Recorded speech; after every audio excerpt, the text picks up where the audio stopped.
আল্লাহ রাব্বুল আলামিন মানুষকে যে সৃষ্টি করেছেন, মানুষকে দুর্বল সৃষ্টি করেছেন, মানুষ সবল নয়। যতই টাকা পয়সা, ধন দৌলত, গাড়ি বাড়ি, শক্তি, রাজা বাদশাহ যে যেরকমই হোক, মানুষ কিন্তু আল্লাহর কাছে দুর্বল। ইন্নাল ইনসানা খুলিকা হালুয়া, আমি মানুষকে অসহায় আর দুর্বল করেছি, মানুষ সবল নয় কোন দিক দিয়ে। পৃথিবীর যতগুলো মানুষ আছে প্রত্যেকের দুর্বল আছে। কারুর শারীরিক দুর্বলতা, কারুর সাংসারিক, কেউ আর্থিক, কেউ সামাজিক, কেউ রাজনৈতিক, কেউ অর্থনৈতিক, যে কোনো দিক দিয়ে প্রত্যেকটা মানুষের আল্লাহ দুর্বলতা দিয়েছে। আল্লাহ তাআলা মানুষকে এমনি ছেড়ে দেননি। আল্লাহ আগে দুনিয়াটাকে সাজিয়েছেন, সাজানোর পরে এই পৃথিবীর বুকে সর্বপ্রথম যাকে পাঠিয়েছিলেন সেটা হচ্ছে জিন জাতিকে। আমরা অনেকে জানি না, এই দুনিয়াতে মানুষের পূর্বে আল্লাহ একটা জাতি পাঠিয়েছিলেন, যে জাতিটার নাম হচ্ছে জিন জাতি। আমাদের পূর্বে দুনিয়াতে এসেছে জিন জাতি, এবং তারা এই পৃথিবীর বুকে এই জিন জাতি বহু বৎসর ধরে বসবাস করে। আল্লাহর অবাধ্যতার কারণে আল্লাহ রাব্বুল আলামিন ওই জিন জাতিকে ধ্বংস করলেন। শয়তানের, ইবলিস মারদুদের উৎপত্তি কিন্তু জিন জাতির জন্ম থেকে। আজাজিল যে এখন মারদুদ ইবলিস, সে হচ্ছে জিন জাতির ছেলে। ফেরেশতারা যখন পুরো পৃথিবীকে ধ্বংস করতে চাইলেন, আল্লাহকে বললেন, আল্লাহ এই আজাজিল, তখন বাচ্চা সুন্দর ফুটফুটে ছেলে, একে আমরা নিয়ে যেতে চাই আসমানে। আল্লাহ বললে, অর্ডার আছে, নিয়ে এসো। নিয়ে গেল।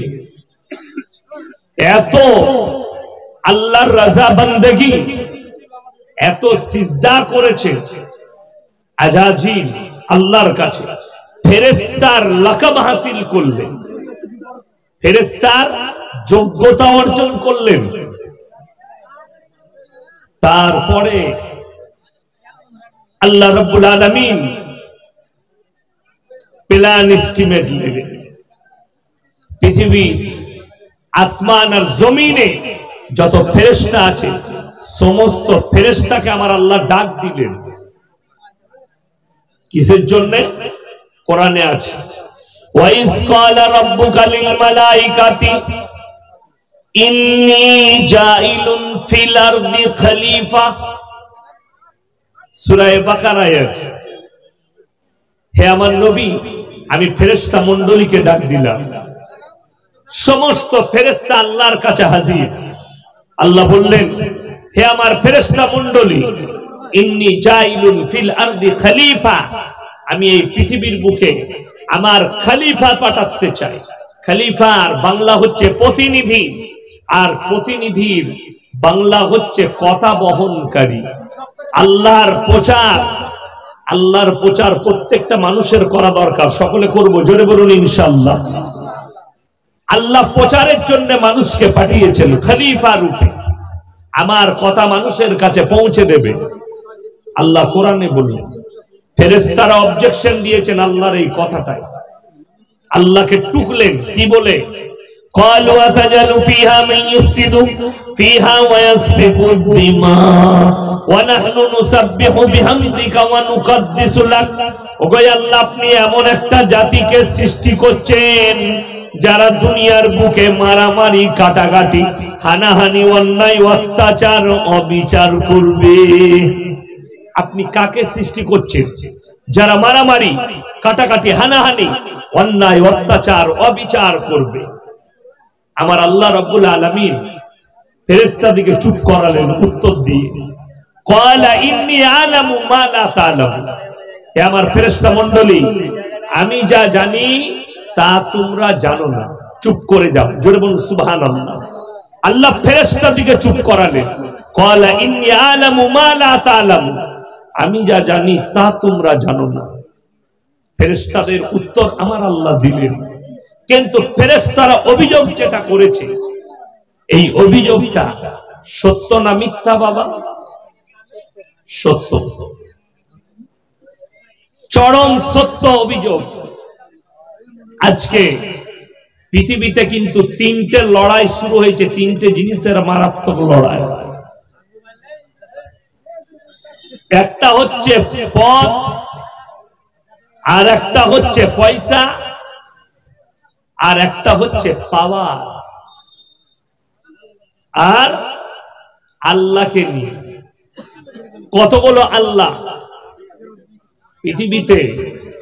এক আল্লাহকে মাননেওয়ালাও আছে, আরো দেশেতে মাবুদ হিসাবে, রব হিসাবে বহু মানুষ, কেউ গাছের সামনে সিজদা করে, কেউ কবরের সামনে, কেউ আগুন, কেউ পাথর, কেউ গাছ, কেউ ঘোড়া, যে যেখানে পাচ্ছে যাকে রব হিসাবে মেনেছে, কেউ সূর্য, যাকে তাকে করছে। অনেক করলো রব নিয়ে, আল্লাহ নিয়ে মারামারি। আমার ভাই, সব থেকে প্রথমে যে অভিযোগটা বলে পয়সা। এখন মানুষ কিন্তু মুসলমান হোক, অমুসলিম হোক, দলিত হোক, আদিবাসী হোক, বেঈমান হোক, কাফের হোক, এখন পৃথিবীর মানুষের একটাই নেচার হয়েছে, চুরি করে হোক, 2 নম্বরই করে হোক, লোকের মেরে হোক, লোকের কেড়ে নিয়ে হোক, বড় লোক আমাকে হতে হবে, পয়সা করতে হবে। পয়সা হলে সে মানুষ। একটা বড় কষ্ট লাগে শুনে, পৃথিবীর আবর্তন পরিবর্তন কি করে ঘটছে, আর কিয়ামতটা কেন হবে, কিয়ামতের আলামত গুলো কিভাবে এসে পৌঁছাবে। তার মধ্যে একটা বড় আলামত শুনেলেন কিয়ামতের। আগেকার মানুষ মিথ্যা কথা বলতে ভয় খেত, আমাদের বাপ-দাদুরা। কেন? পাপ হবে বলে, গুনাহ হবে বলে। এখন লোক সত্য কথা বলতে ভয় খায়, কেউ কলারটা ধরবে বলে, না হলে টুটিটা টিপে ধরবে। এই সত্য কথা বললি কেন? যুগ কিন্তু পাল্টিয়ে গেছে। এখন কিন্তু কেউ ভয়ে সত্য কথাও বলতে পারে না, মিথ্যা তো দূরের কথা, এখন মিথ্যার প্রশ্রয় হয়ে গেছে। টাকা কার কত আছে, কে কত টাকা করেছে, তার কার কিরকম বাংলো হয়েছে, কম্পিটিশন হবে কিয়ামতের পূর্বে। বাড়ির কম্পিটিশন, কারখানার কম্পিটিশন, গাড়ির কম্পিটিশন, সব জায়গায় খালি কম্পিটিশন চলবে, কে কত দামি। এই ঔরঙ্গাবাদের সব থেকে দামি বাড়ি কে করতে পারে, আরে অমুকজন করেছে, তার থেকে ভালো বাড়ি আমি করে দেখাবো, আমার টাকা দাঁড়ান আমি দেখাবো কি বাড়ি বলতে হয়, তার ডিজাইন আলাদা। এই প্রতিযোগিতা শুরু হবে, মসজিদের প্রতিযোগিতা হবে। ওদের পাড়ার মসজিদটা মাঠবেলার এসি আছে, দাঁড়া আমাদের মসজিদটা দেখবি কিরকম করি, আমরা দেখিয়ে দেবো। ওরা 1 কোটি খরচ করেছে, আমরা 1.5 কোটি করব।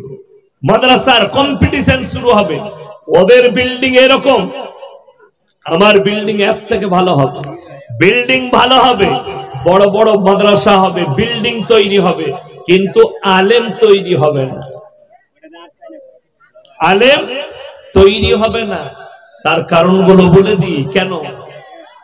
সরকার বেঈমান কাফেররা চক্কর চেলে দিয়েছে, যেন মাদ্রাসা থেকে যে মৌলবীগুলো তৈরি হচ্ছে, এরকম মৌলবী যেন আর তৈরি না হয়। তাদের ইলমিয়াতকে শেষ করার চক্র রেচে দিয়েছে, আর তারা কামিয়াবিও লাভ করেছে, তারা কামিয়াবু হয়ে গেছে।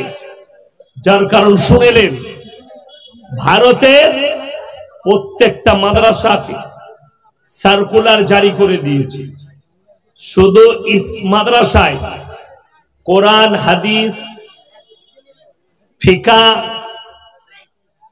হাফেজকারী মোল্লা করলে চলবে না, তাদের সঙ্গে সঙ্গে জেনারেল শিক্ষাও রাখতে হবে। আর যখন 4-5টা বাংলা, ইংরেজি, অঙ্ক, বিজ্ঞান, আরবি, ভূগোল সব ঢুকে যাবে। খিচুড়ি জানেন? খিচুড়ি এ খিচুড়ি বুঝেন না আপনারা? খিচুড়ি কি দিয়ে হয়? কতগুলো মাল লাগে, সব সবজি ভরে দে, খিচুড়ি হয়ে যাবে। তো ঠিক খিচুড়ি মৌলবি তৈরি হবে এরপর থেকে সমাজে। খিচুড়ি মৌলবি না ইদিকার জ্ঞান থাকবে না, না ঘাটকা না ঘাড়কা, কোন দিকের হবে না। ইংরেজিতে মশলা বলবে, কি বুঝলেন? জীবন বিজ্ঞানকে আরবির সাথে মিক্স করে দিবে, হাদিসের সঙ্গে আপনার অঙ্ককে মিক্স করে দিবে। এটাই কিয়ামতের আলামত। বেঈমান কাফেররা এটাই চায় মুসলমানদের ঈমান ধ্বংস হয়ে যাবে।